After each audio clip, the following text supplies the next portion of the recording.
तो जब हमें करंट अफेयर्स कवर करने हैं, in addition to number one newspaper, one newspaper daily. Number two is any magazine of your choice, जिस भी मैगजीन के अंदर पूरा एक मंथ का पूरा करंट अफेयर्स दिया गया हो सेग्रीगेटेड फॉर्म में, लाइक कैसे पहले दिया हुआ है nation, the national news, the news which have been like which is covering the about the national India.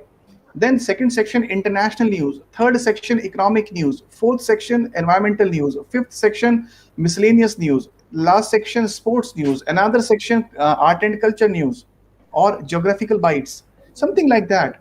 And one magazine. And the third thing, you need to visit the site of PIB, Press Information Bureau. You need to visit the site of PIB. वैसे तो देखो, जब अगर आप एक अच्छा अखबार पढ़ रहे हैं तो नेक्स्ट डे आपको जो भी न्यूज पीआईबी मिलेगी, न्यूज पीआईबी में है वो वहां पर होगी, है ना, you will find it there. But आपको क्या पता चल जाएगा पीआईबी की वेबसाइट से, what is the important news, what is the important happening that has like जो आज हुआ है. Number two, if in any case the newspaper has missed that news, वो आपको पता चल जाएगी. और number three, if in any case newspaper में भी वो न्यूज थी लेकिन आपने स्किप कर दी, it can be a like it can be there. Newspaper में न्यूज थी, हमें उस टाइम पे इंपॉर्टेंट नहीं लगा या गलती से स्किप हो गया, है ना, कुछ और काम दिमाग में कुछ और आ गया था कि आज मम्मी ने चाय पकौड़ा बनाया, बारिश हो रखी है, कुछ और दिमाग में आ गया तो वो न्यूज स्किप हो गई. वहां हमने देख लिया पीआईबी, ये तो पीआईबी के अंदर, ओहो ये तो हमने कल नहीं लाइक, ये तो हम रह गई. तो three things. Now another thing what I want to tell is कि जैसे सर ने बोला, कई बार क्या होता है, if there is a good coaching academy can give you all this thing, एक थाली में रख के आपको वो दे सकते हैं. Like there are several academies who are doing this thing, including our academy, Yojana IAS. Yojana IAS is also giving like daily current affairs students को provide कराते हैं, and that too in segregated form में daily current affairs के आपके पास notes दिए जाते हैं. Also it is organizing classes of current affairs जिसके अंदर the most important editorials are being discussed. जो एडिटोरियल्स आते हैं हमारे द हिंदू में, आपने देखा होगा कई बार बड़े मुश्किल लगते हैं, है ना, हम पढ़ते हैं हमें लगता है ये क्या है, लाइक विच बाउंस बैक, हमने पढ़ा और उसके बाद हमें समझ कुछ नहीं आया. So there are some editorials which are being discussed in those classes, online classes हैं which are being discussed, and उन क्लासेस के अंदर जो स्टूडेंट्स उनके क्वेरीज भी रखी जाती हैं और उस एडिटोरियल का पूरा background, starting from the background to the picture like present picture and uske implications.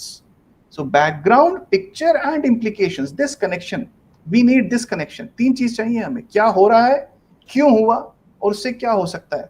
आज अफगानिस्तान में जो हो रहा है क्यों हुआ और उससे क्या हो सकता है, हम हमारे ऊपर कैसे प्रभावित होंगे, how we will be influenced, how the different countries of the world they will be influenced by that, something like that. तो हमें ये चेन हमें पकड़ना पड़ेगा.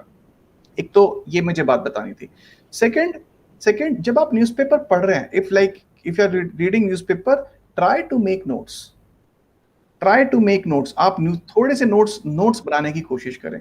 If you are not having that much of time to make notes, what you can do is, जब आप newspaper एक पढ़ रहे हैं, so you can mark the important news and you can cut that news आपने cut कर लिया, आपका न्यूज़पेपर खत्म हो गया. You can have 5 to 6 files, आपके पास कुछ 5 to 6 फाइल्स होनी चाहिए. आपने एक न्यूज कट किया, लेट्स से आपने एक न्यूज कट किया, आपने इसके ऊपर यहाँ पे लिख दिया एनवायरनमेंट, आज की डेट डाल दी 4th September 2021. two things you need here. अब आपने क्या किया, by the end of the like you have done all this thing, आपके पास में कुछ कटिंग्स हैं, आपके पास 5 फाइल है. एक फाइल के ऊपर आप लिखिए पॉलिटी, एक के ऊपर लिखिए इकोनॉमिक्स, एक के ऊपर एनवायरनमेंट, एक के ऊपर मिसलेनियस, ऐसे आपने कर लिया. उसके बाद जो भी आज की न्यूज है place that in that file, है ना. अलॉन्ग विद दैट हाइलाइटर से इंपॉर्टेंट चीज के अंदर हाईलाइट होना चाहिए उस न्यूज के अंदर, ओके. एंड उसमें डेट भी है, साथ में डेट भी है. अब इसी न्यूज के रिलेटेड जब कल को योर न्यूज आएगा, something additional will be there, keep it like under it, then under it. So what you will be having proper chronology of the things. आपके पास पूरा क्रोनोलॉजी मिल जाएगा सब चीजों का कि अच्छा इस न्यूज में क्या हुआ था, फार्म लॉज जब बने थे तब क्या हुआ था, उसके बाद क्या हुआ, पूरा आपके पास एक क्रोनोलॉजी मिल जाएगा. full chronology you are having. So you can do it this thing yourself, or like coachings like Yojana IAS, they are providing it for you, है ना, वो भी आपको प्रोवाइड कराते हैं. But try to make notes, क्योंकि finally like last में आपको लिखने का प्रैक्टिस आना चाहिए. आपको पता होना चाहिए what to write, how to write, and in how much words we must write, है ना. तो ये बहुत इंपॉर्टेंट है. इसके ऊपर कभी और बात करेंगे. मैम से रिक्वेस्ट करेंगे किसी और दिन आंसर राइटिंग के ऊपर एक वेबिनार रखने का. So will discuss that answer writing on that day. Sure.